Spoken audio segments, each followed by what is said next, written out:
back in 2020, I unfortunately slash fortunately got stuck in Scotland when the world closed down.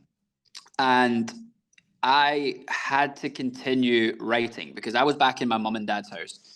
And I think for me to keep my own sanity, I had to keep doing what I love, which is create. I love to create. I've always loved to create. So there was a new way of creating back in 2020, and it was called Zoom, which we are on right now. And basically, how that song came about was I used to have evening calls with my friends every night. We'd do this like FaceTime. Sometimes it'd be in groups, or sometimes it'd be like individual calls. And my friend said to me right before the world closed down, he was talking to this girl, and he said that she was in this situation where the guy wasn't treating her very well. And he said to her, well, if he won't treat you like that, like I will. And I was like, keep talking, because the song like instantaneously jumps in my head. So I'm like, okay, keep talking. So he kind of relays a couple of things to me. And what happened from that point on is I basically got in touch with two songwriters in Nashville, Jason Massey and Travis Wood. And I basically explained to them that I had this idea for a song that was in that vein. And it was actually sonically and melodically inspired by Little, which is an Oasis song, which is a little crazy. So for all those non-Oasis fans and for those Oasis fans, go and listen to Little by Little.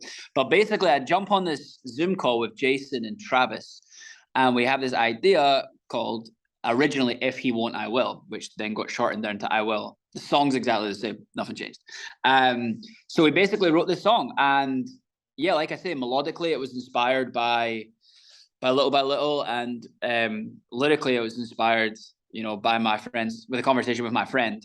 And I think the song really goes out to everyone, that is either with someone or has been with someone that isn't making them a priority, isn't treating them the way they should be, because you're basically holding up the queue for these other good guys. Hopefully I can say myself, my girlfriend, 2 years, we're going strong, can make someone feel like they're their whole world. So that's kind of in a nutshell, that's kind of what this song means and how the song came about.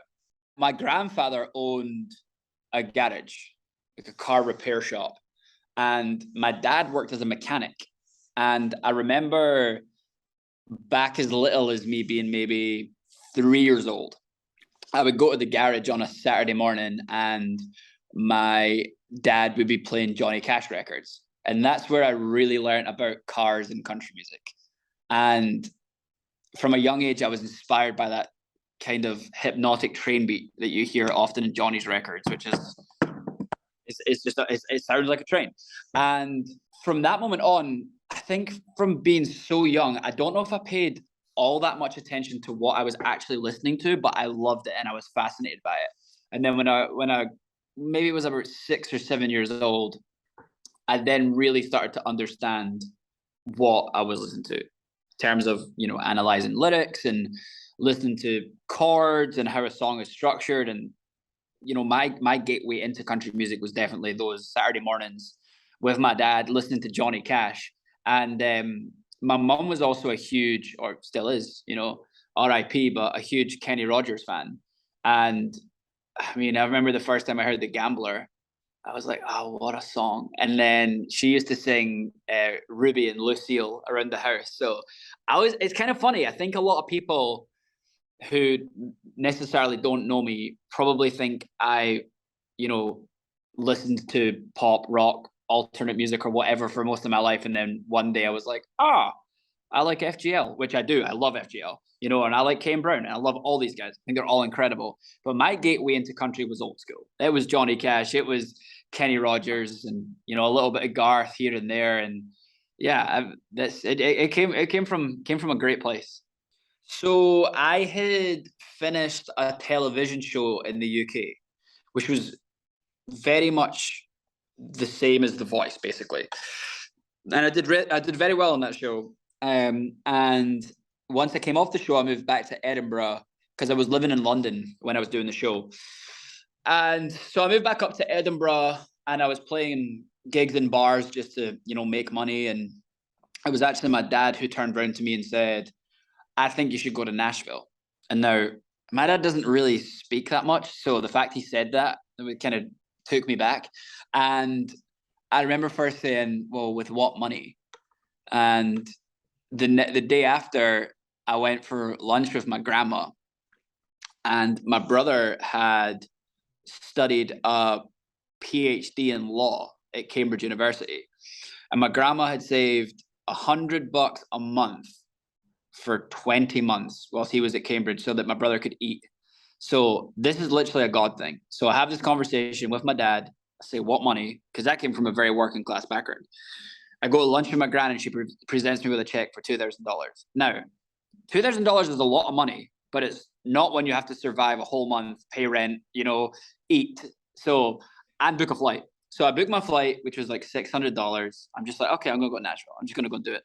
I knew no one in America, and I come out here, book an Airbnb, and I just start networking, not knowing a soul, hanging out on Broadway, which actually then became a job of mine. I started playing in Tootsies and Honky Tonk Central and Rippies, and that was just from hanging out down there.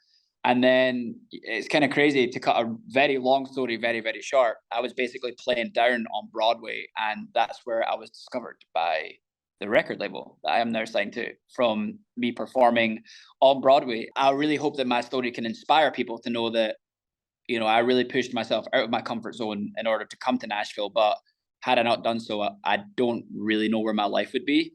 Right now, I'm actually loving going back and listening to Sam Hunt's first record. I think it's just such an incredible record. I'm also listening to some old school FGL right now. Cruise, This Is How We Roll, like loving that sort of stuff. And then on the British artists, Lewis Capaldi, fellow Scottish, not my friend because I've never met him, but great guy. Just came out with a new song that I love. And then also Sam Fender from Newcastle in England. I'm a big fan. So I would say that FGL, Sam Hunt, Lewis Capaldi, and Sam Fender. You're listening to